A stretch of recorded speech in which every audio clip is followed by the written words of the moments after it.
Welcome back to All for United, guys. Monday night slot for me. Usually I'm a Friday goer, but I've been moved to a Monday. That's just quite nice and a little bit earlier for a change. Got some usual faces on the panel as well. Neil, how you doing, mate? You all right? You're occupying my stew spot tonight, mate. So I'm expecting big things. Wow, I've had many an ex-girlfriend has said that to me. Like, what you look like stew? No, expecting big things. Right, okay. But unfortunately, I had to let them down. I'm in glorious form. I'm very level-headed and very cool about everything. I'm ready to explode, but other than that, it's great. I'm dog sitting this week, so I've got the dog with me to look after me. Well, hopefully you can calm me down as well a little bit, because I think we're all going to get onto a bit of a rant, aren't we, today? Apparently, after the weekend I've been speaking to the dog, and she can play the holding midfield role as well, apparently. Get her signed up. Thursday run around. John, how you doing, mate? You all right? Yeah, I'm good, thank you. It's the third show I've been on in 24 hours. I was on the women's show earlier, looking at the aftermath of the Euro success and all that, and I was on the last night. So not the best time to talk about United, but yeah, looking forward to them. God, anything goes is back.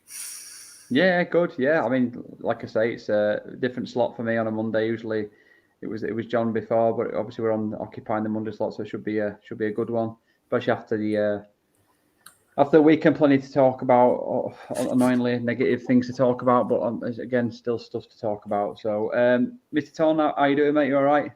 Yeah, I'm all right. Apart from obviously yesterday's result, but Yeah. Same different day, as they say. You know what I mean? Well, that's it. That's sort of topic of the show as well, isn't it? Same old S. But Henry, how you doing, mate? Nice to see you. New face for me, but nice to see you, mate. Always welcome. I'm good, man. I'm good. How are you? Yeah, I'm good. I'm looking forward to this.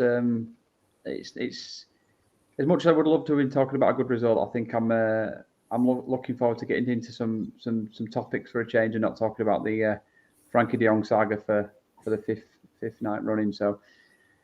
Yeah, some things to get onto. So we'll get onto it straight away. I mean, the first one really, which is circulating kind of around the media and was on Sky Sports, I think today, was the Rabiot and the Marco. I'll say it again. I'll stick to Marco because I'm struggling with his name on that one. Neil, maybe you can sort of fill in for me there, mate. But two signings that have come out of the blue, really. I suppose straight off the back of the game. I don't know if it's a bit of a panic switch or whether there's some tactic changes from Ten Hag in terms of kind of his transfer targets going awry, and then he switched on to Plan B, and maybe this is even Plan C. But I mean, what do you guys think about it? I must admit, it's come left of field in terms of where I'm sat.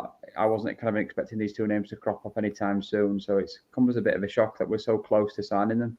Neil, what's your feelings on it, mate? Is it a good signing? Are they good signings? Dreadful.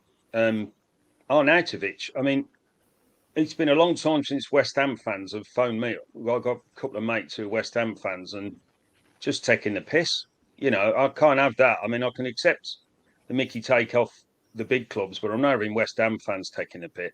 I mean, it smacks of desperation. He's 33 years of age. He's not exactly renowned for, being good in the dressing room and all that. It seems... If the answer to the question is Marco Arnautovic, I want to know what the bloody question is, because I've said this before. John and I have spoke about this. I don't know if I've said it on All for United. When we get linked with players, I always imagine, what does that player look like in the shirt walking down the tunnel? When we signed Rio Ferdinand, it was like when he walked out in the shirt, he filled the shirt and he looked the nuts. Eric, the same. Most of the players that Ferguson signed, when we signed Fellaini and he put the shirt on, it looked like he was going to a fancy dress party. And it's going to be exactly the same with Arnautovic. Rabiot, he seems to have been, touted around Europe as the one of the great talents. Well, if he's that great, we're getting offered him. It looks like, from what I read this afternoon, Juventus have offered him to us. And where's all this stuff about Ten Hag saying he wants to sign the right player? not a question of this player. He wants to sign the right players. They cannot be the right players to take this club. When you watch that absolute abomination that they served up yesterday, I mean, all the fans should be getting the money back, and the players should be dipping into the pockets and saying, "There's your coach fare, there's your train fare, there's your petrol." You know, and it's carnage. And then suddenly, within 24 hours, we're linked with these two. It's thank God I lived through the Ferguson years and can remember it. That's all I'll say about these two signings. It's shocking, isn't it? I think you made a really good point there, Neil, in terms of these are the answer. What's the question? I mean, I didn't see anything, as much as it was dreadful yesterday, where these two players are going to solve those queries from yesterday's result. I really don't see how they're the answers to the problems from yesterday's issues. We don't seem to need another attacking midfielder. We've got enough, and Eriksen showed more than enough yesterday. You know, that blimey, he looks like he's going to stay in the team. In my opinion, there was only two players that looked half decent yesterday. But Eriksen, well, I just don't see that we need a holding midfield, and we've needed one for nearly 50 years at the rate it's going. We all know we need one. Neither of those two that we link with are the answer. Neither of them on any level. Definitely, John. What's your feelings on it? Is this just like another? I mean, to be fair to him, with all respect, is this not another sort of a Gallo signing, really, with an Arnautovic in particular? Well, it's the answer to question. The question to ask where your answer is Rabiot Arnautovic is what is a typical Manchester United signing towards the end of a transfer window after a loss on the opening day of the season? You know, that's the question. And I just think it shows great desperation from the club. I mean, apparently they made a statement, said, they've been working on these deals before the loss of Bryce. I mean, what next? Pigs can fly. You know, I just don't think it's good at all. I mean, apparently Arnautovic isn't he accused of calling a player at a racist term, apparently. I don't know if he was charged for it or not, but it was certainly alleged, and it stinks of hypocrisy. It really does, and I do feel and apparently it's coming out that Ten Hag is desperate for this signing. I'm really not sure what to make of it. And as for Rabiot, he's another one who's clearly got talent, but he's not lit up at the stage wherever he's been. I think we were linked to him a few years back when he was available on the free and he chose Juventus, and now all of a sudden we're back for him. And again, he's a player that doesn't have a great attitude, and I fear that it might be, potentially another potential in terms of off the field stuff. And I think both players demand a lot. They want to play and all that, and I just think it stinks of desperation. And I think the Glazers, the owners, the board have dragged this club down. I think it's further evidence dragging us down. It's just desperation.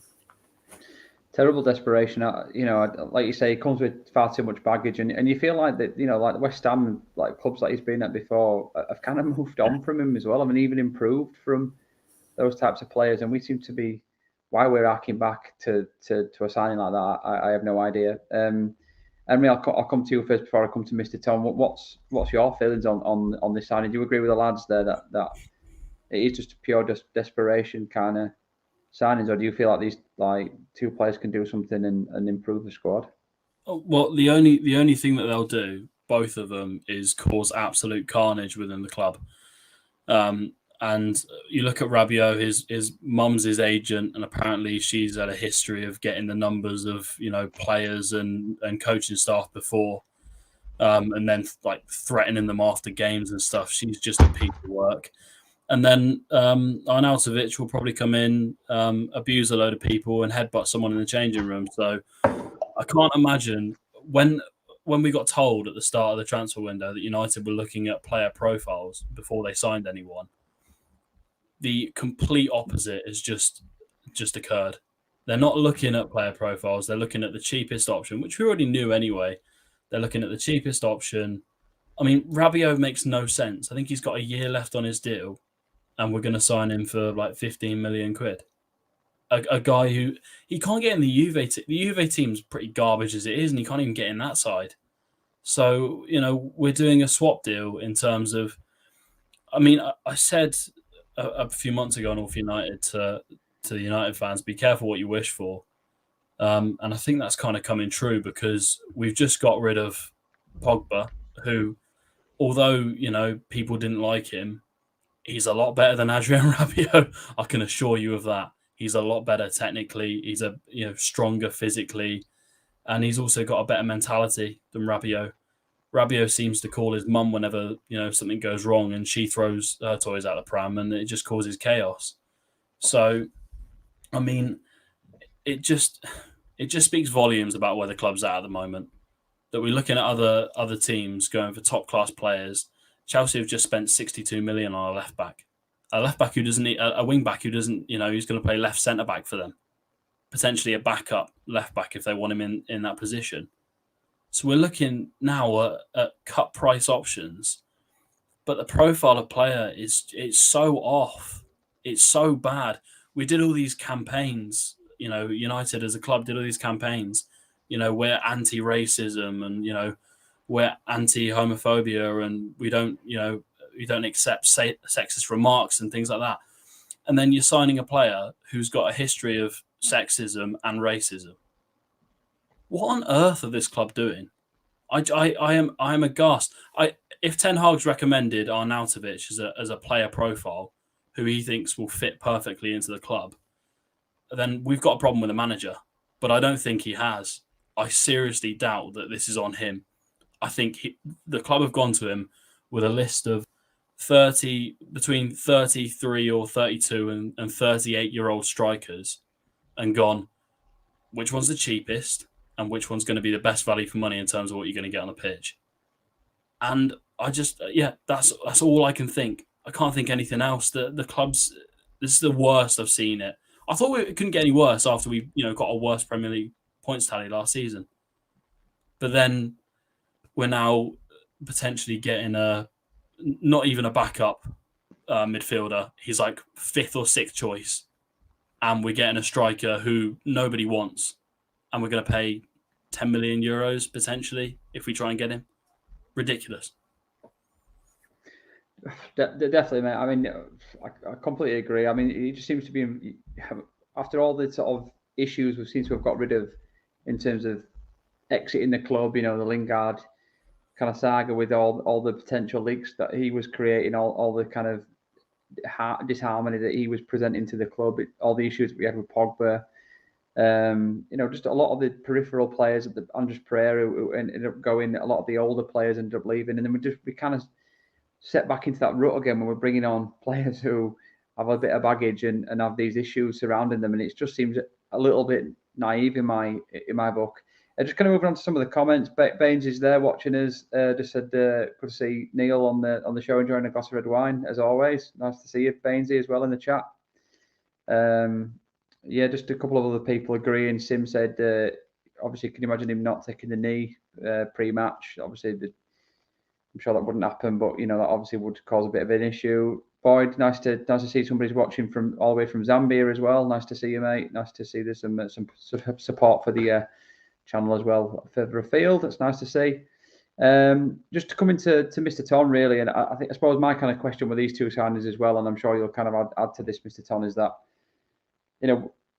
we were led to believe that when Erik ten Hag was going to be coming in, that one of his demands when he was a manager as well was that he was going to be in control of a lot of these signings, that he was going to be making a lot of the calls and working very closely with Murta and the other backroom staff to bring in the people that he wanted. These two players don't seem to me, or at least it seems very, very random that these are Ten Hag signings, or at least I hope they're not Ten Hag signings. What's your feelings, Mr. Ton, on it?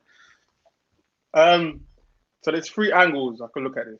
The 3 angles I would say is Glazers, the reason why we're in this situation, the Glazers, low budget.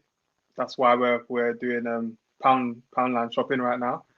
The other angle is maybe it is the manager. Maybe he does want these profiles. That's a maybe, right? Nobody actually knows. This doesn't truth. Nobody knows. It's a maybe, because as for the striker, if I'm correct, the manager. Well, I know McLaren apparently they worked with him at FC20, so there is a link there for the player, for the striker. If that makes sense. And we've seen sort of something that's been consistent is Ten Hag go after players he knows. That's something that's consistent. The other thing is it a board, or do they call it the recruitment team? Whoever it is it theirs as well? Do you know what I mean? Is it or is it accumulation, or all three things true? It could be the board, like the recruitment team, and obviously Glazers with a cheap budget, when really and truly with this manager they should give him a 200 mil, 250 mil war chest. Just be honest. He shouldn't be getting 100 mil. That's or 120, whatever's been rumored. He shouldn't be getting it. He should get the players he needs. If I've said it on Spaces in January, right? If you want a manager like Ten Hag to come into this club, you need his profile players. Otherwise, it's going to look like how it looked yesterday, right? If that was the case, get Pochettino, because he'd be a better manager to get the best out of these players. But if you want a manager like Ten Hag, if you understand the school of Ajax and the managers that they like to get, and you understand Barcelona philosophy, because Barcelona, they was looking at Ten Hag only in when they got rid of Coleman. People might forgot this. So they have a certain profile. Those sort of managers are from the school of Johan, the disciples. They have a certain distinctive way of playing. They need those profiles. So maybe it is. It's like I said, it might be a combination of all three. He's in a situation because the budget, and then it might be the recruitment team said, look, what about these ones? And then Ten Hag's like, okay, maybe. But the midfielder, we was actually linked to him in June. And if you go on my Twitter page, I put both articles there. We've been actually linked to him. I'll always follow as much as I can Man United transfers. We've been linked to him for a while. It's not a surprise to me, if I'm honest. So just, like I said, it could be a combination of all three. Nobody knows. A lot of the fans suggesting that it's, it is now time for the Glazers out, and I know there's been a big noise about that for many years, and even more so the last 12 months with a lot of the protest. Obviously, there was another protest again on Sunday, and a lot of the fans there, Jay saying, it's time for Glazers out. Eric Ten Hag's not going to get backed, and he's going to throw the manager under the bus. Singh saying the same, Glazers out. Yeah, it does seem to be a situation where the manager isn't getting backed, and that's a worry. And you kind of wonder whether Eric Ten Hag's going to kind of put up with that, knowing that he came in with certain demands, that he had full control of what he wanted to do. And like you said, Mr. Tom, maybe it is a case of that he's in control of what he's doing, but it seems to suggest with these panic kind of rumours that are coming up today that it's possibly not necessarily in his hands. To say this is a maybe. You know how the Glazers are. Maybe like penny pinch and these are all transfers, and then before the window, go all in on one big transfer. Oh look, we spent the cash. That's not enough though, is it, mate? No, it's not. It's not enough. We know, but we know how they work. We know literally how they operate. Yeah. It'll be Neymar or something daft like that, and it'll just like wind us all up. Yeah, we're gonna move on anyway, because all the guys have got a topic they're bringing to the show tonight, so we're in a certain sort of order. So, Henry, I want to come straight to you, mate, on your topic, and your topic be, well, I'll let you introduce your topic if you want, mate, and then we'll have a run around the group, the panel, and then we can all feature into that, and hopefully we'll get some comments in the chat as well. So, do you want to kind of introduce your topic? Well, it's just about the failing homegrown players, if I'm honest, and I think this conversation's not had enough, because they're homegrown. You want them to succeed. They're sometimes youngsters when they come into the side. We all back them because, we want to protect them as much as possible because they're England's future and yada, yada, yada. But United seem to have this kind of primal instinct to protect them over everything else. And I think it's just garbage. I think it's just got to the point where the defensible can, you can defend things, when it comes to players. You can defend poor performances every now and then. But when it's a lack of effort and a lack of progress over many years, then it becomes a huge problem. And I'm gonna label 3 players at the moment. There's more. There's no doubt in my mind that there is more. I'm gonna label Luke Shaw, Marcus Rashford, and Harry Maguire. Right, Harry Maguire first. I'll start off with this. Performance at the weekend was pretty good. It was actually pretty good. I was relatively impressed in terms of how he played. I didn't think he was really tested as much as Martinez was, because I thought Welbeck kind of targeted the new boy to try and, physicality-wise, he thought he'd get the better of him. But Maguire has shown countless numbers of times, even at the weekend a couple of times, his lack of pace and his positional awareness was a bit off at times. He has a tendency to kind of run into midfield and just leave, Martinez on his own, or, rely on the fullbacks to kind of tuck in. But I think for £80 million, this guy isn't being talked about enough, as the kind of flop that he really has been. If we would have paid 30 million, maybe you'd accept it, because, paid similar amount for Eric Bailly. And I know there's English tax and all of this, but that doesn't justify paying, at the time, a world record. I think it still has a world record fee for a defender. And he's been just awful in the grand scheme of things, just awful. Ten Hag will try and transform his career, but is he better than Varane? I don't think so. Have we got Martinez just to go alongside Varane? I don't know. Victor Lindelof had some good performances in pre-season. So is Maguire going to end up playing second or third fiddle in a United squad when he's £80 million? That's not as much of a pressing issue as Marcus Rashford, who I'm genuinely starting to get. I was annoyed last season at his performances, but sometimes they're excusable because the team's playing really badly. But this guy has been dreadful. And dreadful again, a dreadful performance at the weekend again. He doesn't seem to be showing for the ball anymore. Yeah, he's running a little bit more than he did at the end of the last season. He seems to think that knocking it past a player and running is taking on a player. He doesn't do the fancy little dribbles that he used to do when he was younger. He seems to have lost confidence, but also I think there's a semblance of kind of arrogance there, where he thinks he's better than he is. And he seems to be, he's just lost everything that we kind of fell in love with as a player when he came through in his younger years. The passion to run, the desire to want to play for the fans that are in the stadium. And I just look at him and I just think he's a shadow of what he was. And I think, again, we latch on to players that haven't been brought through the system. So the first thing, was always last season to target Pogba. If Pogba played well, we'd still target him because Well's not good enough. He's gone now, and I've heard complete silence from the fan base. They need to start pointing out poor performances. I don't care who it is. It could be, Malacia, who we've just brought in. If he performs poorly for the rest of the season, you have every right to criticise. But I'm fed up of the fan base, a lot of the fan base, turning around and turning a blind eye to these awful performances. And it's usually from homegrown players as well.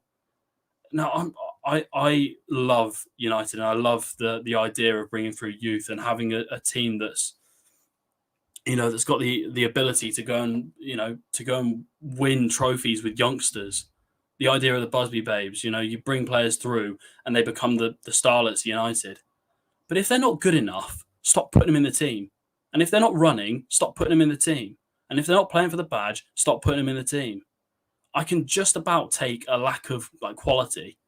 But when it comes down to effort, and when it comes down to you look at players and they're sauntering around on the pitch, I don't care who it is, but the homegrown players, they always put out apologies after games and stuff about how we love the fans. Well, if you love the fans, start putting a little bit more effort in, because a lot of it comes down to, I'd say football is probably 50-50 in terms of talent and effort. And we've seen a lot of players fail at the top level because of, a lack of effort. I just think these guys, they're skating through and they realise that they can. I think they believe that they're invincible at the club. And if I'm being honest, in the summer, I would have considered selling Marcus Rashford. I know a lot of people wouldn't. But if he doesn't perform in the next few weeks under Ten Hag, I don't care if it's the 5th game or the 10th game or the 13th game, or if he's had a little niggly injury, a couple of weeks before. If they're not performing, get them out of the team. because I'm just about fed up of watching homegrown players come through and then walk around like the sun shines out their arse. Because guess what? You're no better than the other players that are around you.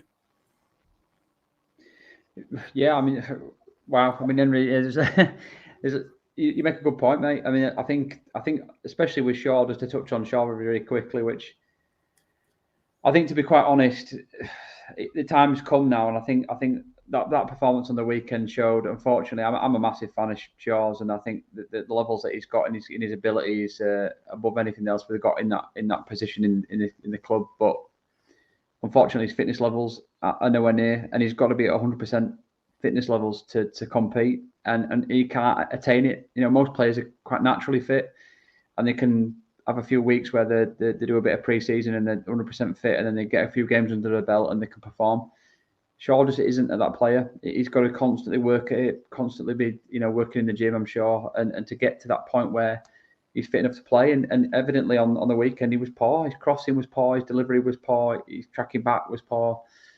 And I think for me now, he's been there at the club too long now to kind of warrant any more time. It's 7 or 8 years at the club, if I'm correct in saying. It's a long time for a football to be at any sort of club and to not be performing at any sort of level. It's not good enough. And it's evident why he's probably going to be losing his England place, really. And just to move on to Rashford and Maguire, I thought Maguire had quite a good game on the weekend. And I think he was probably let down a little bit by his midfield. You know, when you're a defender, when you're a centre-half, you kind of want your midfield to show and come and get the ball off you. I thought his passing was pretty decent and his tracking back. Yeah, he's got frailties when it comes to his pace.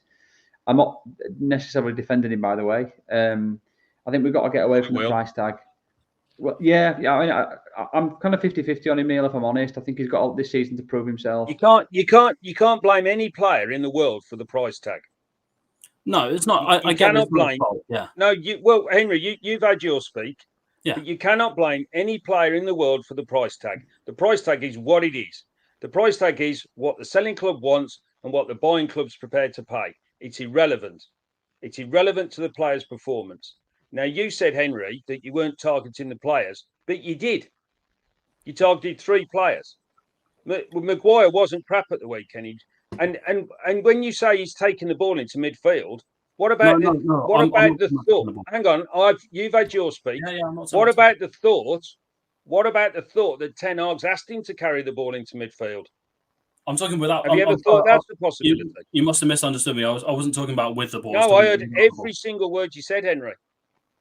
Every single word, and you said at one point, well, he was carrying the ball into midfield.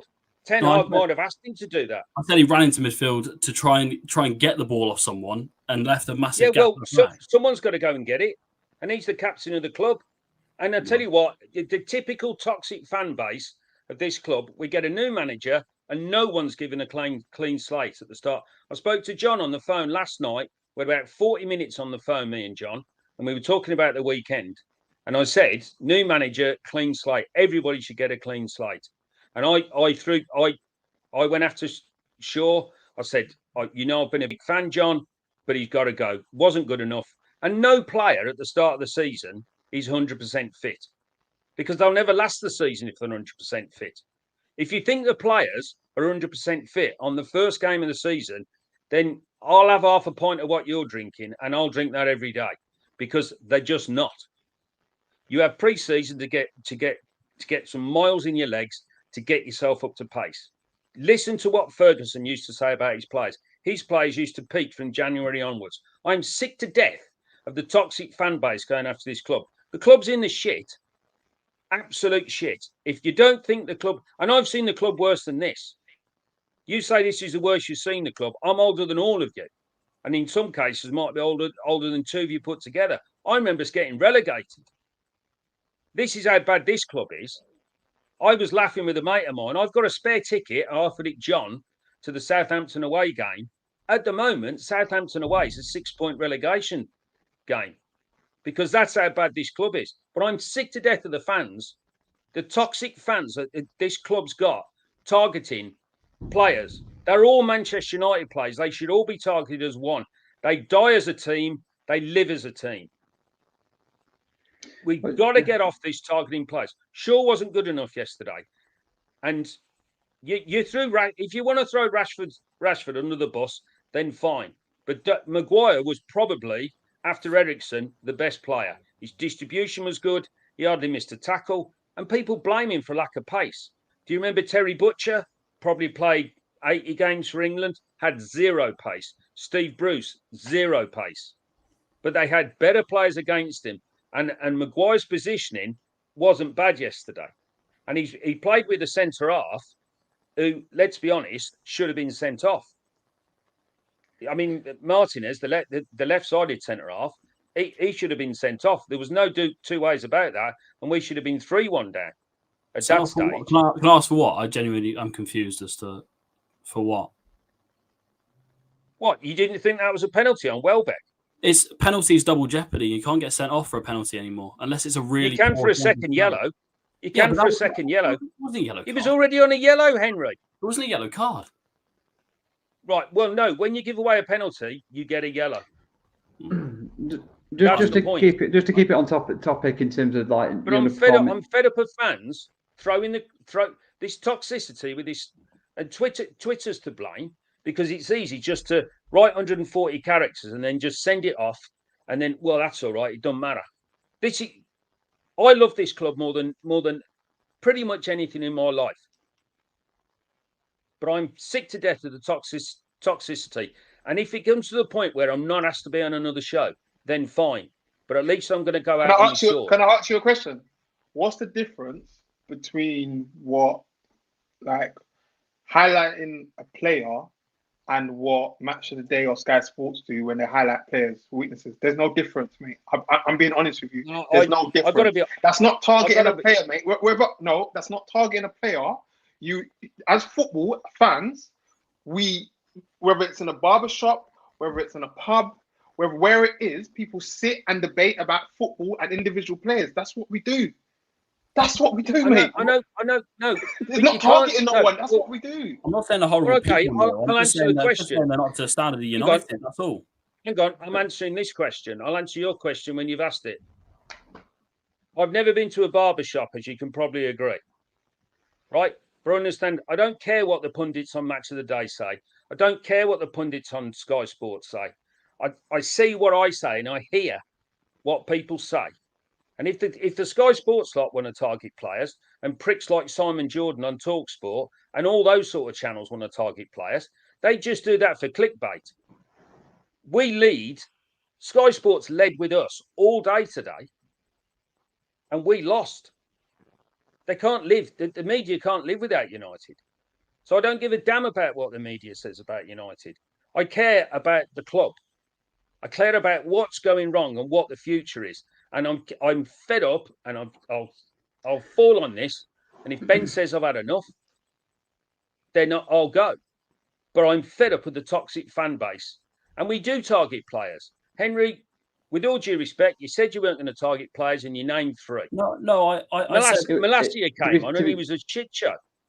To be fair, I'll just interject a little bit just to get a bit of clarity on and a bit of normality on back to topic. We're half an hour in. There's quite a few topics that I suppose it was a part of the topic of the conversation, Neil, a little bit, and then we obviously we were talking about underperforming English or British, if you like, homegrown was the term.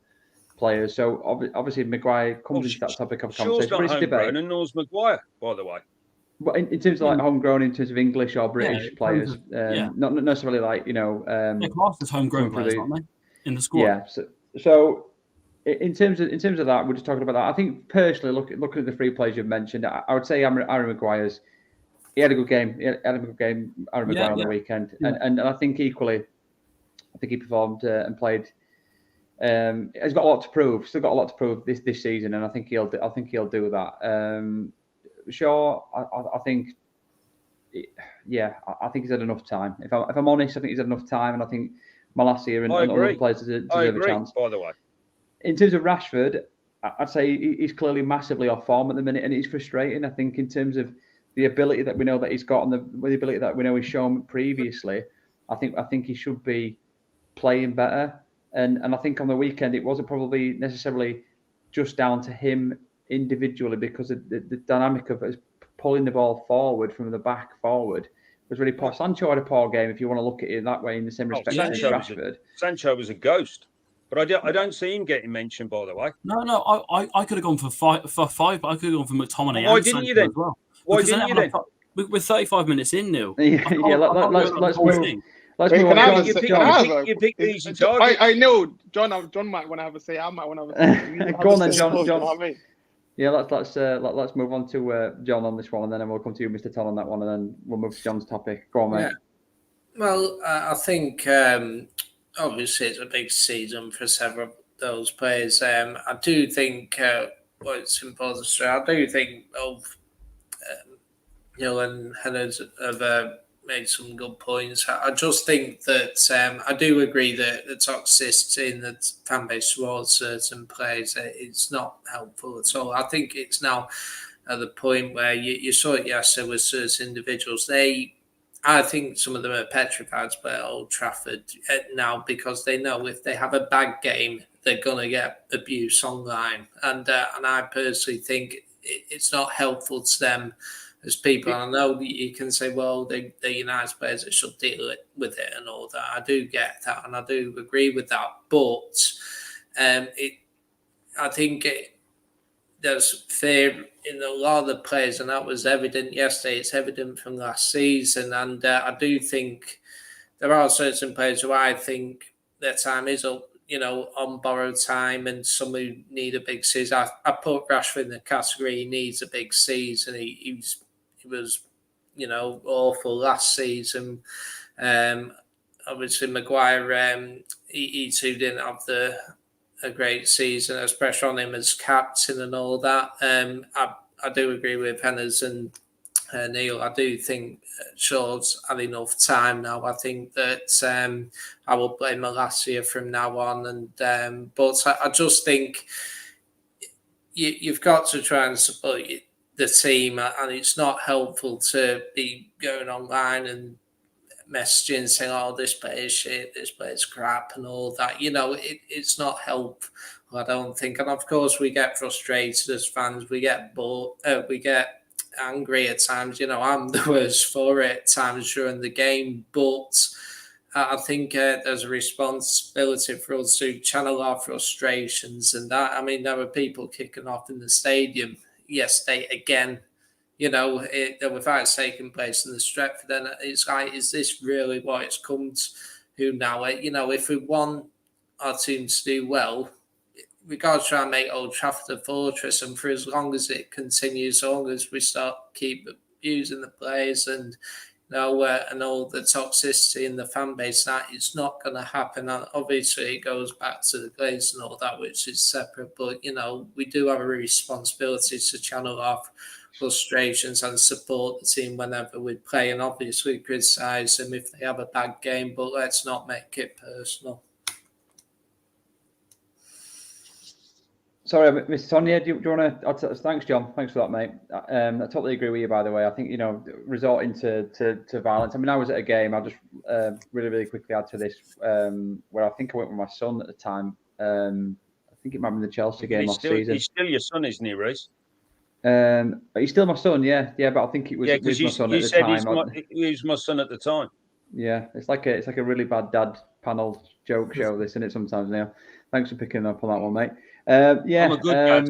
I'm a good dad.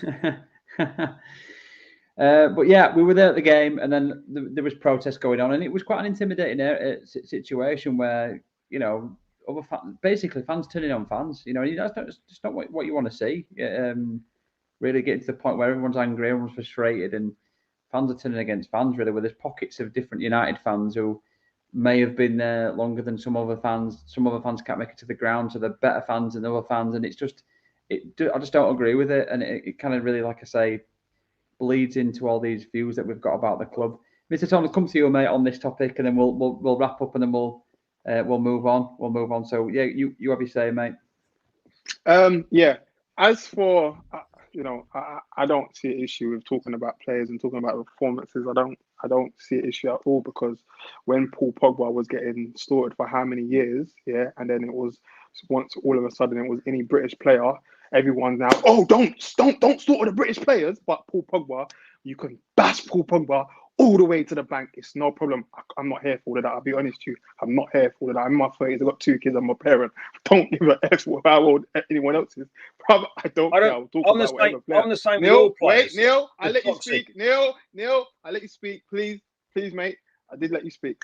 But it's very simple. I've actually said this in a space. I've said this off spaces and WhatsApp with friends. And I've said Man United need to move away from this British thing. The players, unfortunately, that we've recruited, they're not good enough. And I've said this on space. If you look at the 2 top teams in the league, count how many British players are having their starting 11. Why? Because if you look around European football, and especially the way our current manager wants to play, European players are more intelligent, more technically competent. This is just, unfortunately, this is a fact. This is a fact in football. I'm British born. I was born in England my whole life. I'm born and raised. But I also can be real and be honest. Sure, for example, we're not going to lie and sit here. He's overweight. He's overweight. He's overweight. Everyone can see it. He can't track back. Yeah, he struggles. I want everyone to go watch pre-season game and watch the last game, right? Watch Malacia, especially when we played Aston Villa, right? Sure, struggled. But he's been doing this last year, even the year before that. He always lets the winger run past him. Been doing it for a long time, right? Now watch, I think it was Leon Bailey. Watch the 10 minutes or 15 minutes. Malacia was on, yeah? Malacia, man-marked him, was on him all the time. But Shaw left the space open all the time. Same thing on the weekend. When Malacia came on, he attacked the player. Not just leaving the space open. This is something that's been going on for a long time with Shaw, right? Long time. And he's been getting away with it because what? He's British born. Tell us now. Everyone wants to Saunders tell us. He's not, but it's the truth. People don't like it. It's the truth, right? Maguire, he had a first half, a bit, shaky. Second half, good game. But the first goal, yes, people can blame the midfielder got walked through. But me, I played football. The way I look at it, my defenders are the last line of defense. I want everyone, when you got time, go back and look at the goal. The Sancho's there, Harry Maguire's there. The player just goes past him. Normally, what happens in football, you pass the man on. Maguire gives a look over his shoulder, like, okay, like I got him. You're the captain. When you're a captain, you're a leader, you command your back line. You organize it. I don't care what no one tells me, you organize your back line. And he didn't do that. He let the man go past him. He gave it a look like I've got him, so Losandro, and Harry Maguire admitted it at the end of the game. He said we wasn't on the same wavelength. There you go. We wasn't on the same wavelength. Because that's what you do in football. Intelligent players know when the man is running on to you, because I do this in football, when the man is running on, it's called passing the man on to the next man that's closest to him. And that's what he was moving into Harry Maguire's zone. So, yes, shaky first half. Second half, good. Right? Rashford. Do you know what? Someone one time said to me, it's like Theo Walcott. You know how Theo Walcott was so hyped? He was banging in goals so hyped to England's next golden boy. And then all of a sudden, it was just a big drop-off. Big drop-off. That's Rashford right now. I asked someone the other day, I said, give me one pre-season game. Not where he scored, not where he had a good moment. One pre-season game. And I don't want to hear about his off-ball movement, which has improved. But a pre-season game, his overall performance, you can say has been good. No one could do it. I mean, the funny thing is, there was one player on that on that pitch yesterday. And I'm not talking about a United player, just generally on that pitch yesterday. Former United player who I thought had an unbelievable game yesterday. I thought he ripped us to shreds and played really, really well. Listen, I've been saying it for a long time. But he was in the same bracket as Rashford was. Reece, I was saying it for a long time, and people might not. I've said it on Spaces 1,000 times. I don't care what no one tells me. Everything that people moan about Rashford, yeah. If you go back and look at Welbeck, his IQ was good. It was amazing. His IQ, yeah. A lot of the things that he had, work rate. No one can discredit his work rate. Yeah. People remember Rooney getting dropped because of Welbeck's work rate. Listen, there's a point where you can do all this home British thing and everything, but then what happens is you miss out opportunities. Because I'm one of the few United fans. I don't I'm not so heavily focused on United. I watch so much football, I consume so much football. So I know in European football, there is so much better wingers, so much better forwards. And that's the problem. When you get left behind because we get stuck with these players, and then we miss out on these forwards and they go elsewhere. And then we're amazed and love. Oh, why couldn't we got him? Why can't we got him? But I got told in June that from a good friend and said to me, Man United's going to try Sancho back onto the right, Rashford back on the left. That told me the club, because whether some people like it or not, the club is going to force some of these players on the manager. It was interesting. It was interesting just kind of on what you just said there, really, because it prompted me to think about what I forgot what the lady's name is now. She was at Chelsea, wasn't she? And she was one of the pundits yesterday on Sky Sports, and she said, obviously Brighton lost Basuma, didn't they? And they brought in Casido, and he had another good game. And it was like, why can United not find these players like Casido, where they're just little gems? Carney, sorry. Can I just point out quickly, Ben did a show on Casado when he was playing in South America about 18 months ago. So we did do a bit of research and we didn't sign him. Me and James did one with the same guy, with a South American journalist, and he was saying to us, sign this guy. But we can't sign him because we have other players in those positions. You know how United work. That's the problem. There you go. They don't want to take the L and be like, okay, you're not good enough. We're gonna go better. That's the problem with United. And that's what we hoped tonight would bring, wouldn't it? Right, we're going to move on. Who's playing in Casado's position, by the way? Well, McTominay is one of the prominent ones that currently plays Casado plays as like an 8, really. He doesn't play as a 6. So we need a 6 though. Yeah, but we need number 8 as well. If we're being, I thought he broke up the play very well, didn't he? And then he marched out with it and then played it on. 6. He's a box-to-box midfielder. He played when he was in Independent Den Valle. He played as a number 8, as a box-to-box midfielder. Yeah. Anyway, we'll move on. Cheers, guys. Cheers for that, Mr. Ton. Neil, we'll come to you, and I don't want to sound like this might some hypocrisy going on here, but the weakness being do you want to introduce your topic, mate, and then we'll have a run round, because I think it was a main one I felt from Sunday, really, that where there was some glaring. I mean, we've had chats about this last season, but obviously there was some glaring factors. I think on Sunday there was some glaring issues yesterday, but the one that worries me, come the close of the transfer window, is the goalkeeper, because he cannot do it with his feet. There was 2 or 3 times where he dithered, he got closed down, he kicked balls straight out of play, like just 20 yards up the pitch, and then he was blasting balls anywhere he could, and there's keepers that have, Dean Henderson, we all know, is better with his feet. Regardless of what he said last week, Dean Henderson's still better with his feet than De Gea. John will tell you that I'd wish we'd have signed in the summer, and he's gone for a pittance. And I think the De Gea thing is going to... I mean, there's a lot of things that are going to hurt us. But regardless of what was said earlier, your first line of defence is your keeper, and he's going to cause us trouble because he's got nothing with his feet. Nothing at all. His distribution is terrible. John, what's your feelings on that? I mean, I totally agree with Neil, by the way. I didn't want to believe it, but then seeing Sunday, it was evident that there was... In modern day football now, you need that keeper, don't you, who's got that ability to do that?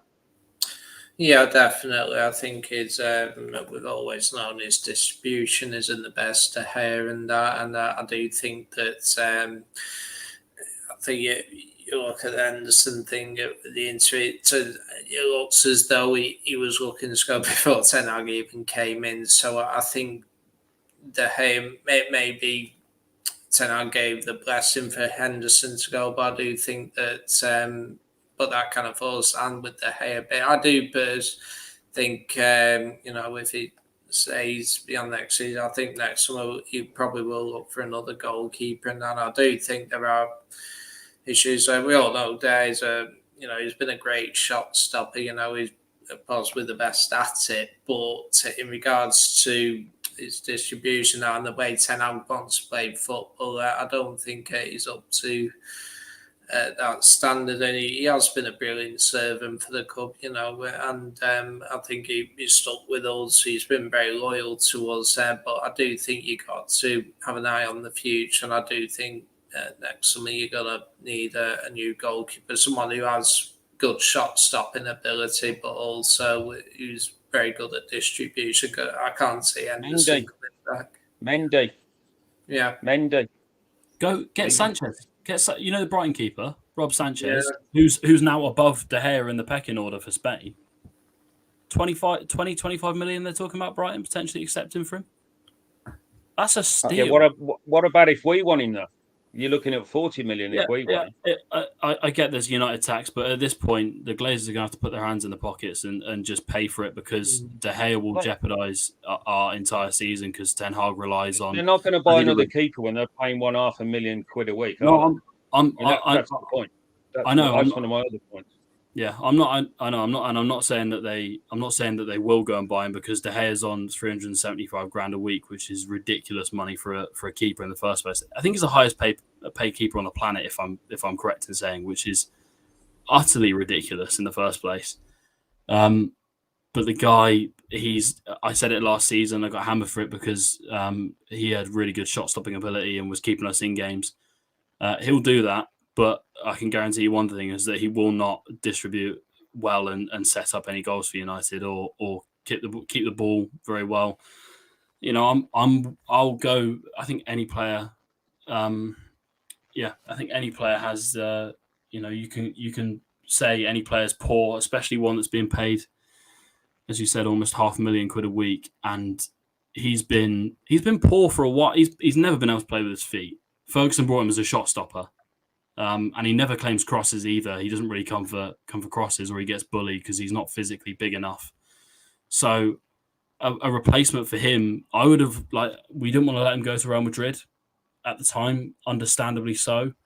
But then making him sign a new contract and tying him down to 4 or 5 years, which he's going to be at the club for another, I think at least 3 years.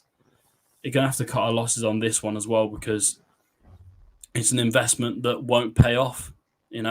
I think there's numerous players in that squad, not just homegrown ones, but De Gea is one that people are finally realising is a huge issue at United. And Henderson, I don't think is, if I'm honest, I think he's good, but I don't think he's that much better. He's better with his feet, don't get me wrong. But I think if you sold him, you could go and buy a keeper with that money, and a keeper that would be a lot better for United in the future. Someone like Sanchez, who's young, still got probably 15 years left, 12, 15 years left in the game, and is Spain's number 2 or number 3 keeper now, who actually knocked De Gea out the squad, which is quite embarrassing. Seemed to be in a good position, didn't we, a few years ago with keepers, with Sam Johnson and Henderson and De Gea, and we seem to have an abundance of these kind of keepers coming through, and obviously they've now gone, and De Gea's kind of at the point where fans are frustrated with him. Mr. Tom, what's your view? Do you feel like we can, if we get his act together on the rest of the sort of field, do you think that De Gea is really going to be that much of an issue in terms of costing us possibly a top 4 place or something like that, or do you think we can sort of scrape by without sort of sorting out the keeper issue, with the rest of the team sort of sort the act out? I feel like he's gonna at some point cost us. There was one moment in the game where he just kicked it out, typical if in doubt, kick it out sort of mentality, when Ten Hag obviously doesn't want that, because if people remember in the preseason when he did kick it out and it got recorded, Ten Hag swearing, he was swearing at the goalkeeper because he just hoofed the ball. You know what I mean? And unfortunately with Ten Hag, he does sort of want to, more ball playing sort of, goalkeeper. So I feel like at moments it might cost us, but I'm concerned about getting the right players. But if we can, with the short time we have left, get the right players in, it might help. But I saw a report yesterday, I might be wrong, something about Ten Hag is heavily involved in looking for the goalkeeper. I don't know how true that is, but apparently he is heavily involved in looking for that goalkeeper, which screams to me that it might just be more than a backup. Does that make sense? If he's heavily involved in it, then he knows exactly what he's looking for as a goalkeeper. But yes, I don't know, man. I'm not 100%. I think he's going to cost us a lot, man. I'll be honest with you, man, because we're going to get counted a lot, and then in those situations, we need our keeper to be very proactive, and we know he's not, man. There's so much that concerns me. I'll be honest with you, but he wouldn't be my priority.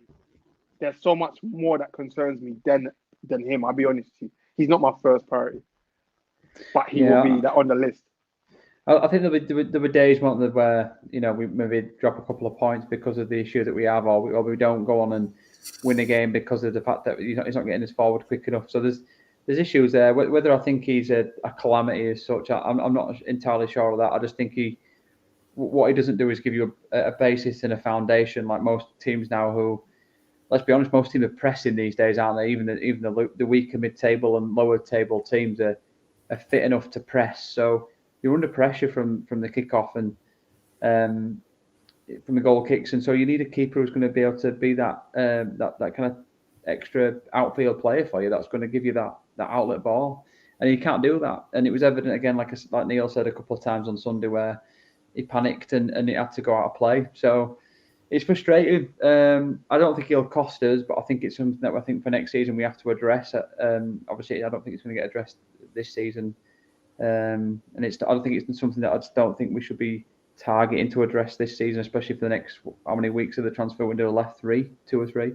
So yeah, I think there's other areas that are more key, aren't there? To be fair, we're coming close to the hour. I've not touched on. There's been a heck of a lot of comments and some relevant and some not so relevant. All really good comments though. If you aren't already subscribed, please subscribe to the channel, like and share as well, and get everybody in and all your friends on Twitter and everywhere else coming in and watching the guys. We've also got some channels coming up during the course of the week. I think there's one on Wednesday and at the end of the week, and John's got a few other things. I think he's got with the ladies channel. I think, John, haven't you as well? So some good stuff coming up. We're going to move on. A couple more topics to go. We're going to do an hour, usually an hour, but we're going to run over tonight because it's obviously after Sunday. Everybody wants a chance to rant about what's happened. So, John, we'll come to you. We'll finish up on Mr. Ton's topic and round off the segment, and then we'll finish. So, John, do you want to come to your topic, and then we'll have a run around the panel? Yeah, so my topic is Neil touched on it. I did have a conversation with him over the phone yesterday, and I spoke to Stu backstage yesterday, and also my old man today, actually.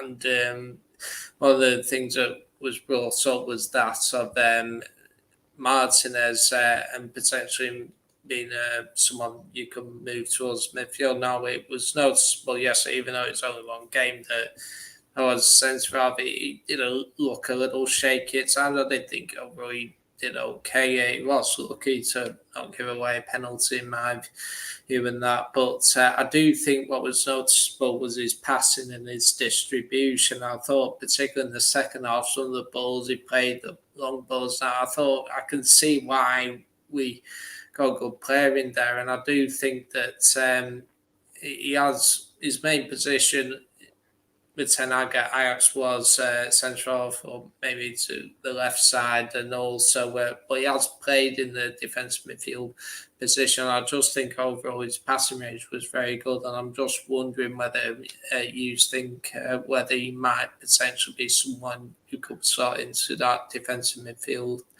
option. Henry, do you want to pick up this one up first, mate, and then we'll have a run across and see if Neil and Mr. Tom want to pick it up as well? Well, as far as that point goes, absolutely spot on. I mean, I don't think you can really get much worse than what we've got already in defensive midfield. Whether you play Fred there or whether you play McTominay there, I would do many, many things to get Scott McTominay out of that team and push Fred up where he plays for Brazil, where he can be combative. Fred is one of the, I would go as far as to say, I watched him for when he plays for Brazil. He's one of the best pressers I've seen in a very long time in terms of how aggressive he is on the edge of the opposition box when he wants to win the ball back when he plays as an 8, which is what you want him doing. It's what he did for Shakhtar. It's what he was bought to do. I'm pretty sure, and that's what you want him doing. And then it would leave McTominay out of the team. Pretty damn. I mean, we could go for hours on McTominay. Very, very bad player. Very bad player. Poor technically all over the place. And Martinez as well.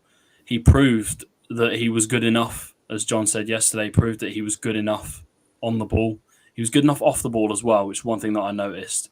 His reading of the game was quite good, apart from the when I think it was Welbeck got behind and slipped. He was a little bit kind of off then. I may put that down to a lack of kind of playing with the squad properly. I don't think he's had enough time, if I'm honest, as a new signing. I don't think he's had enough time. I will always give new signings a little bit of time, a few months, because you're betting into a new style of play. You're betting into a new league. It's never as simple.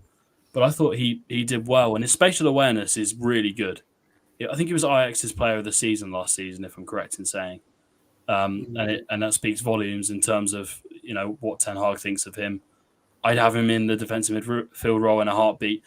Although I wouldn't say it's the long-term solution, because you know what United are like. They paper over cracks. So as soon as he plays well in defensive midfield, they'll go, "Whoa, we've got a defensive midfielder, so we don't, we don't need to go and buy one." I'd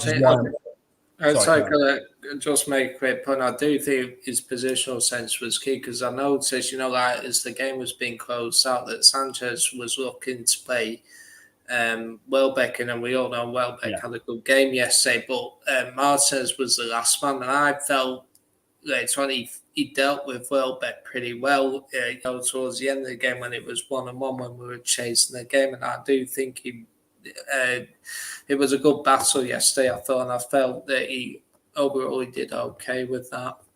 I hope Ten Hag doesn't play him there. Just the quick last point. I hope he doesn't play him in defensive midfield, because if he plays well, the owners will go, "We've got our new defensive midfielder. We don't need one." So I hope Ten Hag sticks to his guns and plays him as a centre-back. So that glaring issue in midfield is still there. If it takes a couple more games for the owners to go and buy someone big, us losing a couple more games, I can take the short-term pain for long-term gain in terms of what we would get out of a defensive midfielder. Yeah, Neil, do you want to add to that in terms of that? Cheers, everyone, for that. Neil, you're on mute, mate.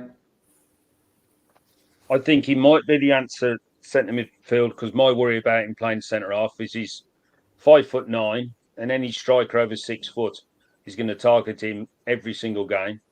So if he comes up against Darwin Núñez in a few weeks' time, I worry about that as a matchup.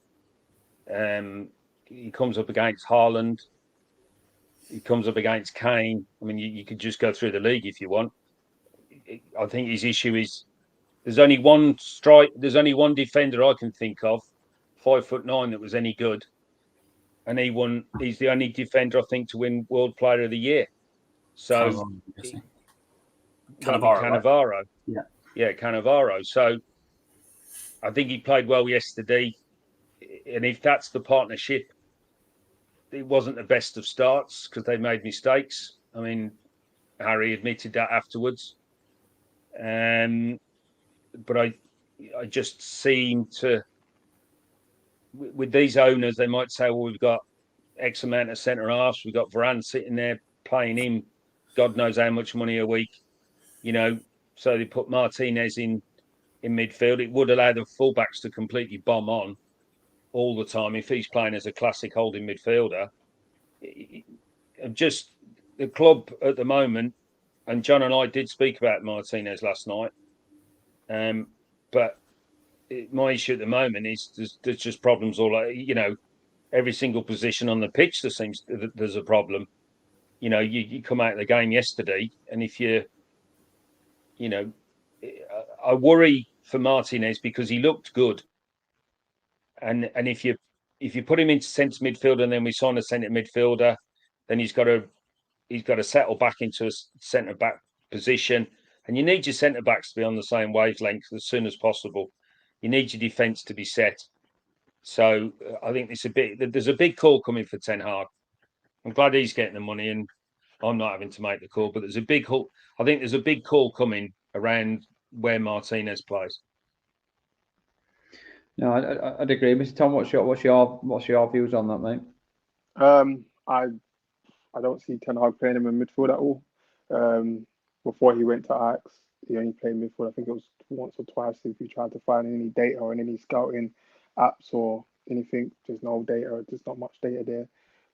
Ten Hag actually ideally wanted him to be a backup left back.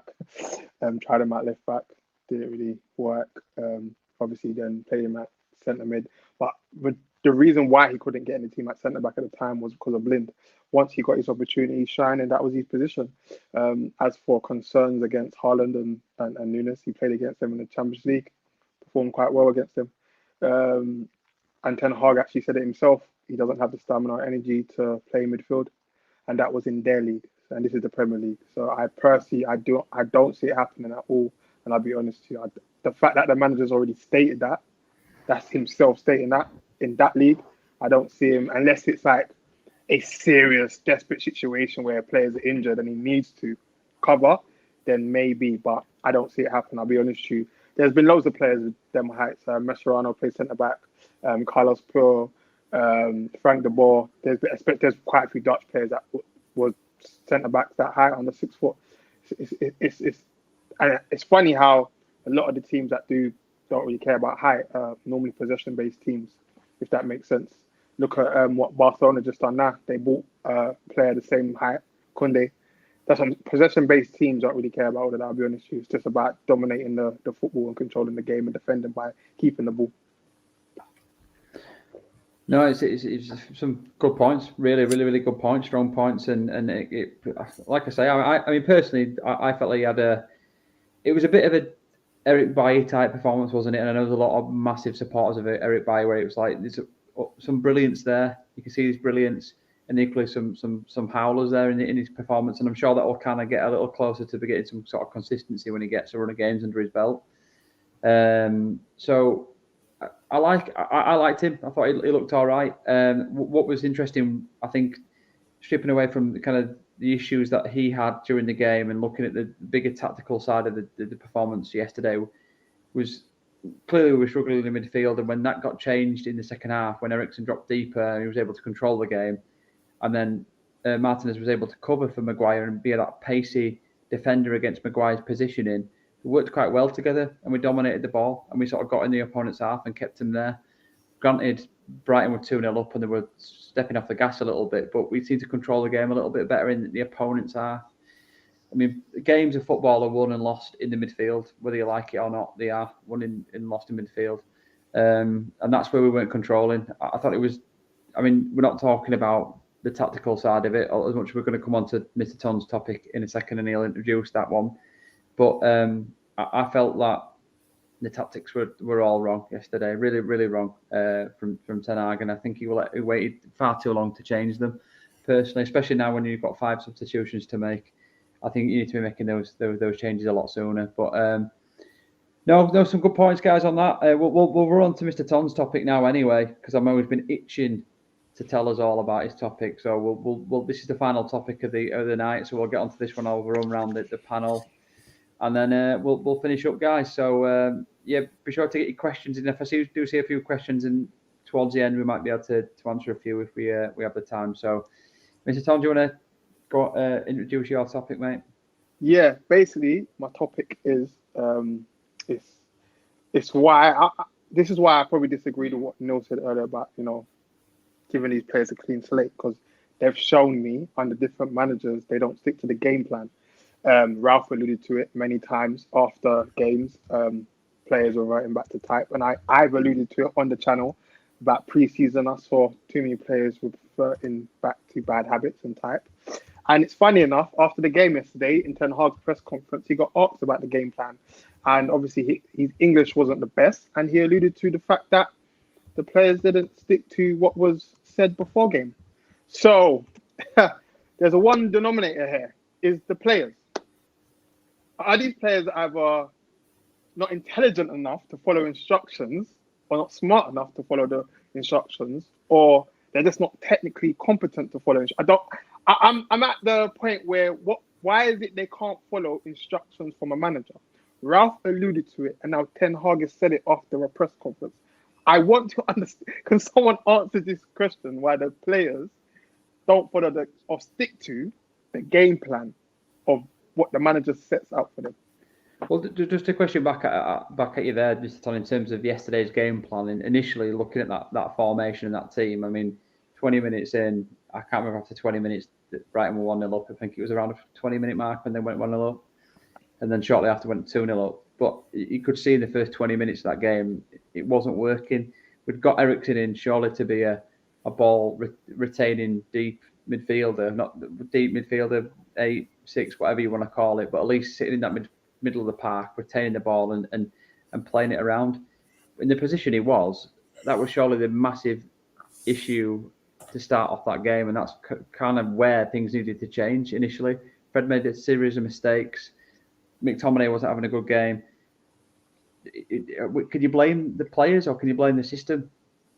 I think it comes down to having the right players to execute it. But if anyone, it's very telling when the captain sort of comes out and there's a quote he said, I can't remember it word for word right now, but he sort of alluded to it as well, that how after the first goal they was, I don't understand. And that's why I tapped the badge earlier when someone mentioned these players. And unfortunately, this is Man United. If you don't have the cojones to wear that shirt, right, and wear the badge and take the criticism, jog on. I'm sorry. This is Man United. This is Man United. But yeah, I want the panel's opinion on that. Why can't these players execute what managers set out for them? Ralph had to change things and tweak things and compromise his own principles. Are we going to see Ten Hag do the same? Well, possibly. I mean, maybe these signings are a kind of a snapshot of what maybe that happening. Neil, what's your thoughts, mate? Do you feel like the players? I mean, it's a very similar team from the Ollie and Ranić time as well. It's not changed much. I sort of, when you saw the starting 11, your heart sort of sunk. That I did a show last week screaming about the fact that we didn't need Fred and McTominay at home against Brighton. We should be looking to play more on the front foot. I don't know what Ten Hag has been doing in the summer in terms of watching games from the last 2 or 3 years involving this squad. I sort of wondered it made me wonder yesterday what the coaching staff had said. So not necessarily blaming Ten Hag as just one person, but what had they said as a coaching staff to that team? And we hear it all the time. As soon as they cross the white line, it's up to the 11 players. And John will allude to this. We've done shows in the past. What the hell did they say to the players just before they let them stand in the tunnel? What was the last thing they said to them? We know they meet the day before. They meet. They have numerous discussions about this is how we're going to set up. So what the hell did they say to the players? The players to turn around and go, well, fuck that, we'll do it our way, because it's a disgrace. I'd love to know. I mean, we'd all love to be involved in those, listening on those calls, and those sort of tactics, and because it just went out of finger. I mean, after we went a goal down, it was United United of the last couple of seasons. It was dreadful. So I just love to know what they said to the players, for the players to do what they did.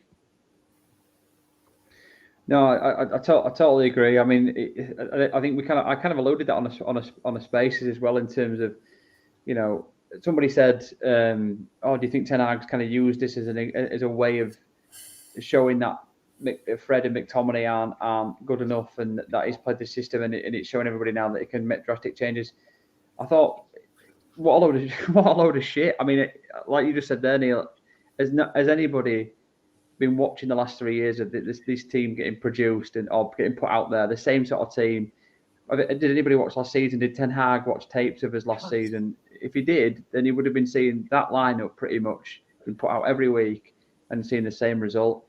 I just don't buy it. I was quite shocked, really, that he kind of went with the system that he did. I think we were all expecting some sort of shock, especially when Martial was injured, that he was going to change something up in the forward line. when we saw Eriksen sort of so far forward, it just didn't seem right to me, and it just seemed quite defensive. I totally agree. We are playing two defensive midfielders seemed to be quite a negative approach to an own game, an opening own game in the Premier League. But yeah, John, what's your thoughts on this, mate? Like, in terms of the players listening, was it the players necessarily listening to the the tactics, or getting the tactics right, or listening to Ten Hag's instructions, or was it the fact that the players that he's got out there are just equally just not able to match up to what Ten Hag's after? What's your thoughts on it all, mate?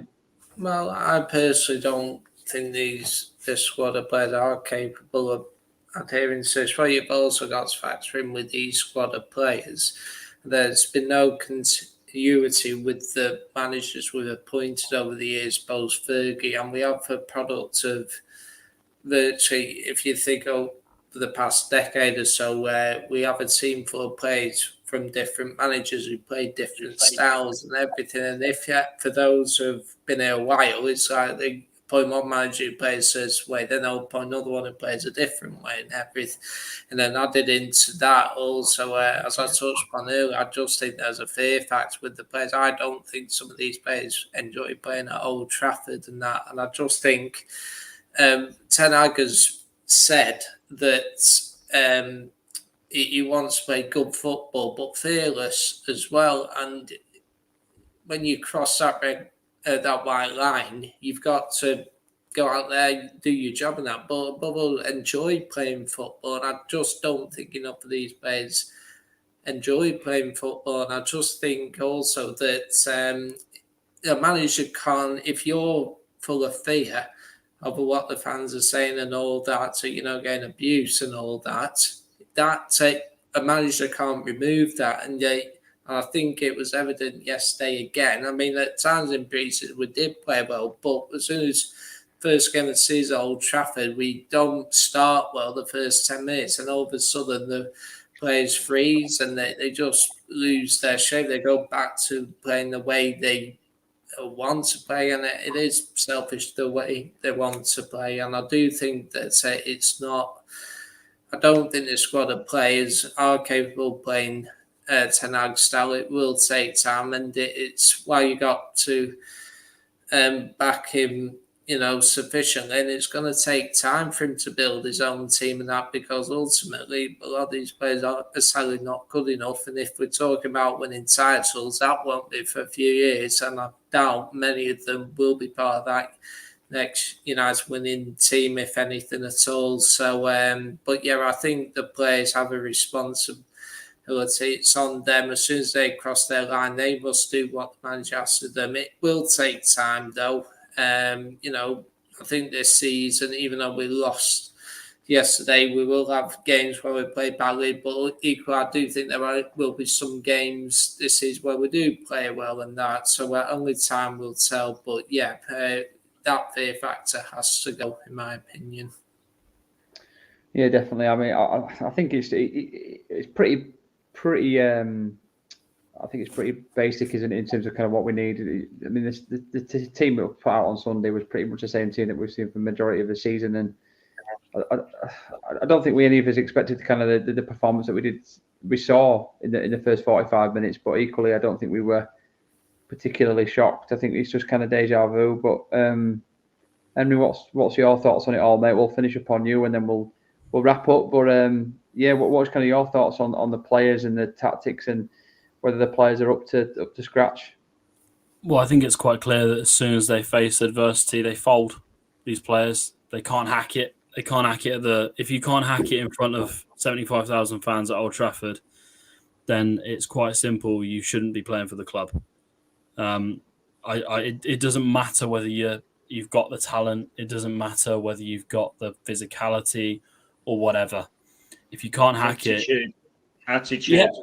Yeah. I've mentioned this before as well. The laziness of some of these players, the inability to listen to if you can't listen to Ole Gunnar Solskjaer and Rangnick and now Erik ten Hag, there's a fundamental problem. It doesn't matter how bad the manager is. If you can't listen to their instructions, there's a fundamental issue with these players. Whether they think that they're golden children. They're the best, best players the club's ever seen. Whatever they think, it doesn't matter. You always listen to the manager because at the end of the day, he's the one that takes the fall for your crap performances.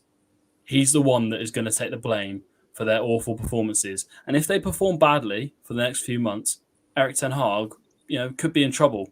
If history is to go by, the Glazers will sack him. So I'm under no illusions that these players are gonna change because, they folded. They were really good during the COVID spell when there was no one in the stadiums. They made a point of being really, really good then. But as soon as people come back into the stadiums and they're getting a few, people are yelling at them or the crowd are getting on their backs, they fold. They fold like a deck of cards, and it is embarrassing. It really is. It's almost humiliating to watch. I'll allude to this just quickly. These guys are the ones that, let us get battered 5-0 at home to Liverpool. One of the most embarrassing results in United's history. And majority of those players are still playing for United to this current day.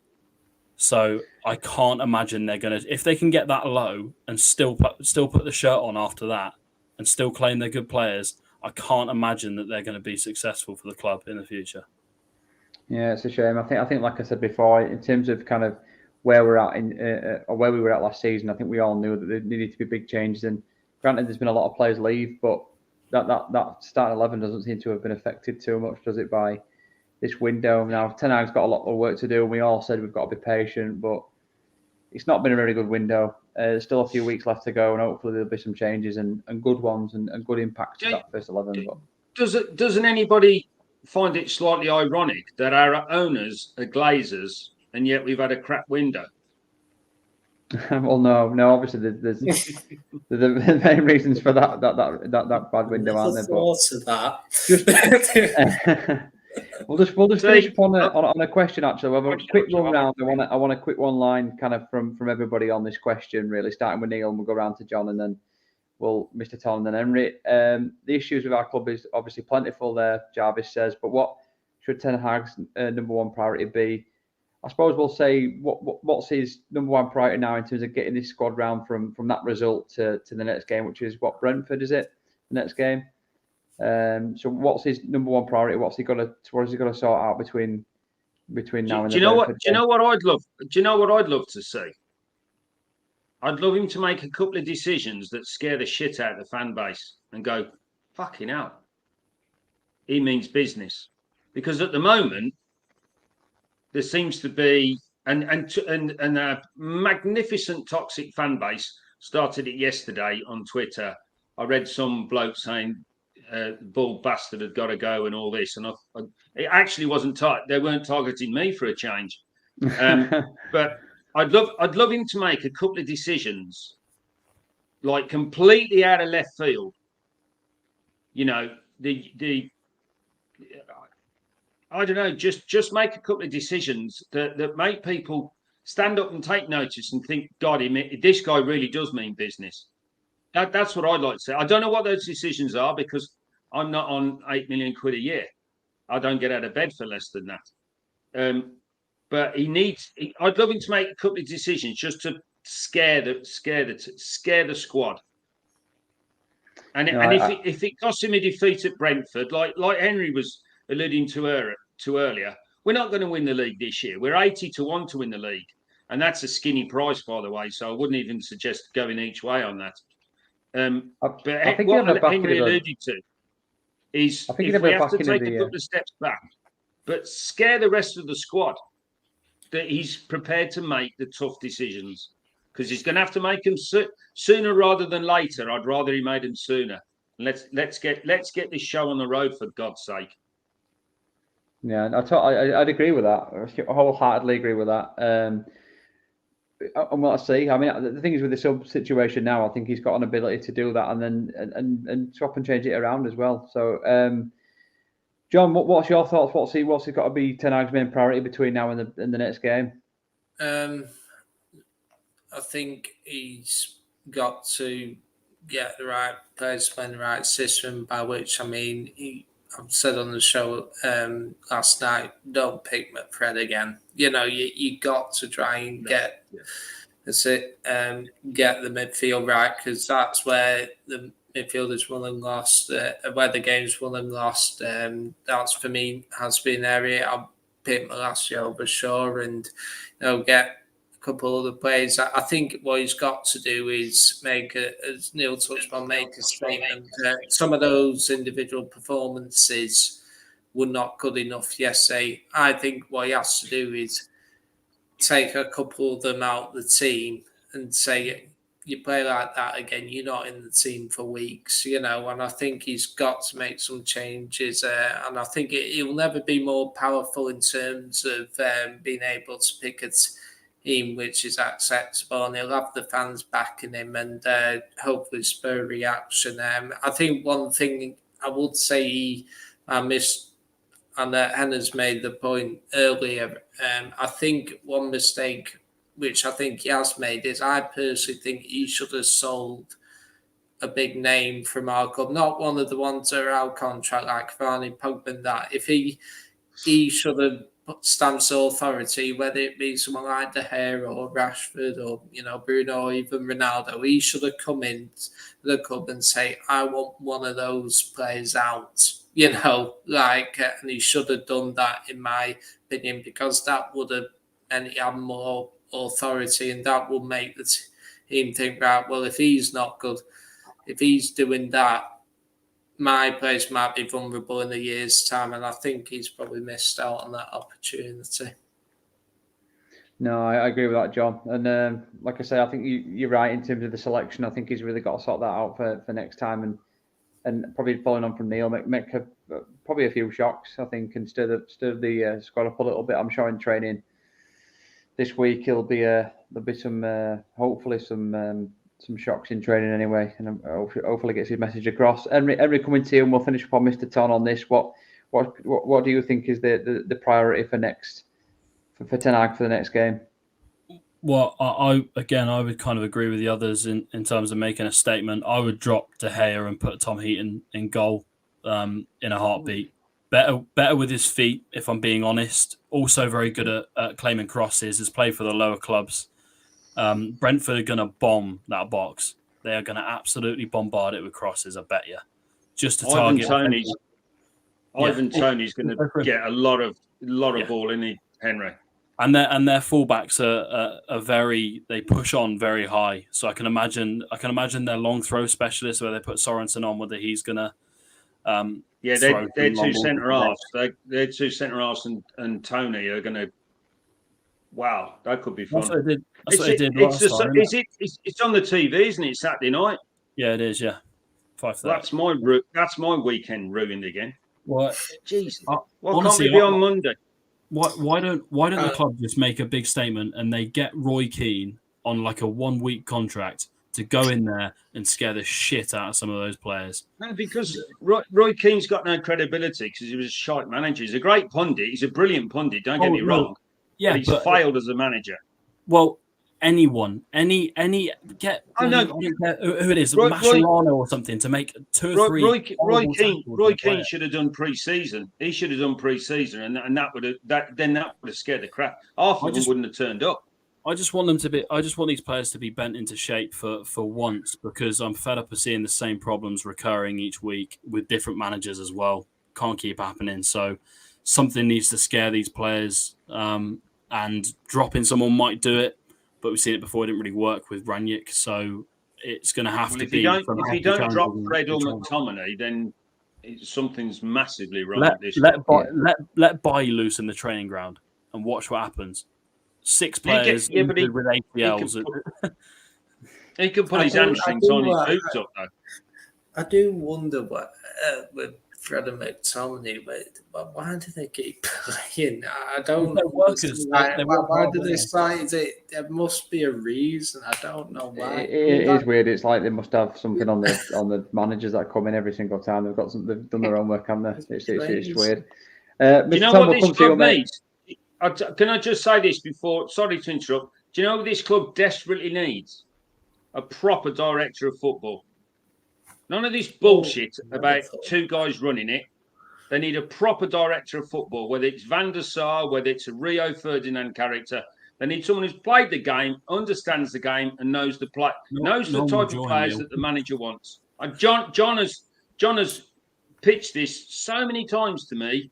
It's like it's tattooed on my arm. But this club is crying out for a director of football, a proper one.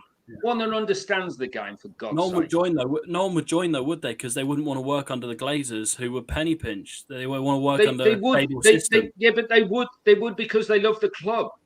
You work for the club and not the Glazers, and you can separate the two out. No, let me just answer this question quickly before we can wrap up, because we're going all day. Look, it's very simple. You say that about me, Mr. Tom? We could take this offline. We could take this offline for another hour now. Ten Hag's priority is to navigate. He needs to know the assignment, which is to navigate through the Glazers behind the scenes.